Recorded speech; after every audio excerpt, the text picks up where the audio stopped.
നമുക്ക് നെതർലാൻഡിൽ പോയി പഠിച്ചത് തെറ്റാണെന്ന് ഇപ്പോൾ വേണമെങ്കിൽ വാദിക്കാം, എനിക്ക് തർക്കമില്ല. പക്ഷെ അന്ന് നാം നടത്താൻ വേണ്ടി ശ്രമിച്ചത് പുഴയ്ക്ക് ജലത്തിന് സുഗമമായി ഒഴുകാനുള്ള വഴിയെക്കുറിച്ചാണ്. അത് നെതർലാൻഡിൽ നടപ്പിലാക്കിയതുപോലെ ആകില്ല കേരളത്തിൽ നടപ്പിലാക്കിയത്. കേരളത്തിൽ അന്ന് പോയി നടപ്പിലാക്കപ്പെട്ടതിന്റെ ഭാഗമായിട്ടാണ് നമ്മൾ പലയിടത്തും ഒഴുകി വന്ന പുഴയ്ക്ക് കടലിൽ പോകാനുള്ള അനുഭവം ഉണ്ടാക്കി കൊടുത്തത്. കക്കി ഡാം തുറന്നാൽ ആ ഡാമിന്റെ അറ്റം വരെ എവിടെയാണ്? ആലപ്പുഴയിലൂടെ പോകുന്ന കടലിലാണ്. അത് വരേണ്ടത് കക്കിയിൽ നിന്ന് പൂന്തേനരുവിയിലൂടെ നമ്മുടെ തിരുവല്ലയിൽ വന്ന് നേരെ കുട്ടനാട് കയറി വേണം നമ്മുടെ തോട്ടപ്പള്ളിയിലെ പുതിയ സ്പില്ലേയിലൂടെ പുറത്തേക്ക് കിടക്കാൻ.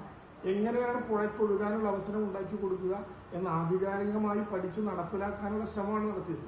ഈ ദുരന്തത്തെ നേരിടുമ്പോൾ അന്ന് പോയിട്ട് എന്തുണ്ടാക്കി എന്ന് ചോദിക്കുന്നതിനേക്കാൾ നല്ല മറുപടി അത് കുറച്ചുകൂടി ജനകീയമായ അവസരത്തിൽ നിന്ന് പഠിക്കലാണ്.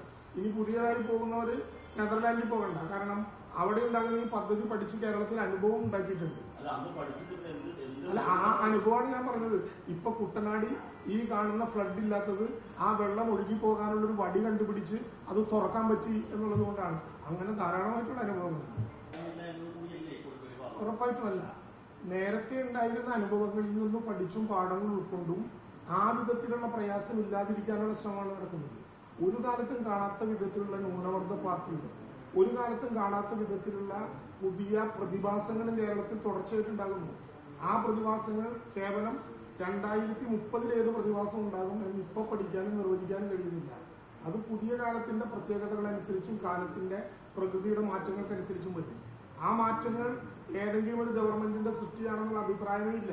വിവരം കിട്ടി 2 മണിക്കൂറിനുള്ളിൽ അതിന്റെ സേറൻ ഉൾപ്പെടെയുള്ള സംവിധാനങ്ങൾ താഴത്തേക്ക് കൊടുത്തതിനെ കുറിച്ചും അല്ല തർക്കം നമുക്ക് ഈ ഘട്ടത്തിൽ ഉണ്ടാകേണ്ടതല്ല. പക്ഷെ ഏതെങ്കിലും വിധത്തിലുള്ള സംശയങ്ങൾ ഉണ്ടായാൽ സംശയം അറിയുന്നവരെ ശത്രുക്കളായി കാണാതെ അതിനെ കൂട്ടിച്ചേർത്ത് മുന്നോട്ട് പോവുക എന്നുള്ളതാണ് ഏറ്റവും ശരിയായ കാര്യമെന്ന് എന്റെ അഭിപ്രായം ഞാൻ രേഖപ്പെടുത്തിയതാണ്.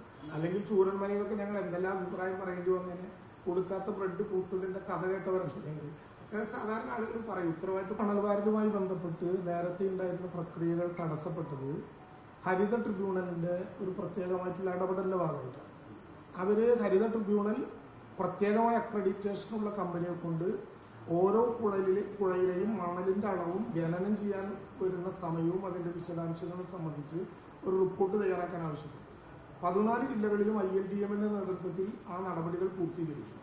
11 ജില്ലകളിൽ വിവിധ നദികളിൽ അത് വാരാനുള്ള അനുവാദവും ഇപ്പോൾ തയ്യാറായി. കഴിഞ്ഞ ഗവൺമെന്റിന്റെ അവസാന കാലത്ത് അതിന് ഒരു പ്രത്യേകമായിട്ടുള്ള SOP നമ്മൾ തയ്യാറാക്കി. അത് ഈ ഗവൺമെന്റ് നടപ്പിലാക്കാൻ പോവുകയാണെന്ന് ബഹുമാനപ്പെട്ട പുതിയ റവന്യൂ വകുപ്പ് മന്ത്രി നേരത്തെ തന്നെ പ്രഖ്യാപിച്ചിട്ടുണ്ട്. അതുകൊണ്ട് പുഴയിൽ നിന്ന് മണൽ വാരൽ കുറച്ച് എളുപ്പമായിരിക്കും. കാരണം അതിനുള്ള പ്രത്യേക പഠനം നടത്തി എല്ലായിടത്തും അതിന്റെ DSR റിപ്പോർട്ടുകൾ സമർപ്പിച്ചു. സർക്കാർ അനുവാദം കൊടുത്തു. 11 ജില്ലകളിൽ അത് സാധ്യമാകാനുള്ള നടപടികൾ കൊണ്ടുവന്നു. ചില നദികൾ എക്സെപ്റ്റ് ആയി, ബാക്കിയുള്ളിടത്ത് അത് വാരാനുള്ള അനുവാദം കിട്ടിയിട്ടുണ്ട്. അതുപോലെ തന്നെ ഡാമുകളിലും ഒന്ന് പരീക്ഷണം നടത്തിയാൽ പറ്റാവുന്നതാണ്. അത് വളരെ പോസിറ്റീവായി നമുക്ക് ചർച്ച ചെയ്യേണ്ട ഒരു കാര്യമാണ്.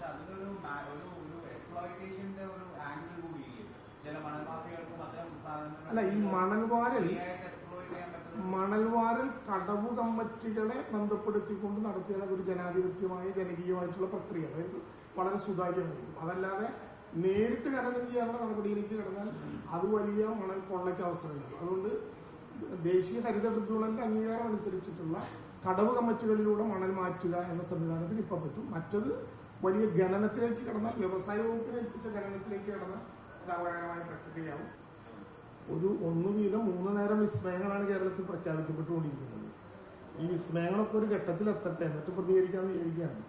ഓരോ വിസ്മയങ്ങൾ പ്രഖ്യാപിക്കുകയും ആ വിസ്മയങ്ങൾക്ക് അനുരോധമായിട്ടുള്ള നടപടികൾ ഉണ്ടാകുമ്പോൾ വിസ്മയങ്ങളിൽ പങ്കാളികളായവർ അപമാനിക്കുകയും പിന്നെ വിസ്മയങ്ങൾ നടപ്പിലാക്കാതിരിക്കുകയും പകരം പുതിയ വിസ്മയം വരികയും ഒക്കെ ചെയ്യുന്നു ഇപ്പോൾ തുടർച്ചയായി. എല്ലാ പ്രൈവറ്റ് സെക്രട്ടറിമാരും ഉൾപ്പെടെ വന്ന് അവരവരുടെ വകുപ്പുകളിലെ വിസ്മയങ്ങൾ ആകെ കൂടി പ്രഖ്യാപിച്ചതിന് ശേഷം വിസ്മയത്തെക്കുറിച്ച് ഒരു കോൺക്ലേവോ ചർച്ചയോ അഭിപ്രായ പ്രകടനമൊക്കെ നടത്താം. ഇപ്പോൾ ഓരോന്നിനെ കുറിച്ചും പറഞ്ഞാൽ ശരിയാകുമെന്ന് കരുതുന്നില്ല. ഡിജിറ്റൽ റീസർവേ ഈ തിരക്കിനിടയിൽ വിട്ടുപോകരുത്. ഗുരുതരമായിട്ടുള്ള ഒരു പ്രശ്നമാണ്.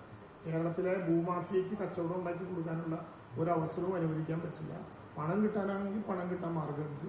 ആ മാർഗത്തിലൂടെ ഡിജിറ്റൽ റീസർവേ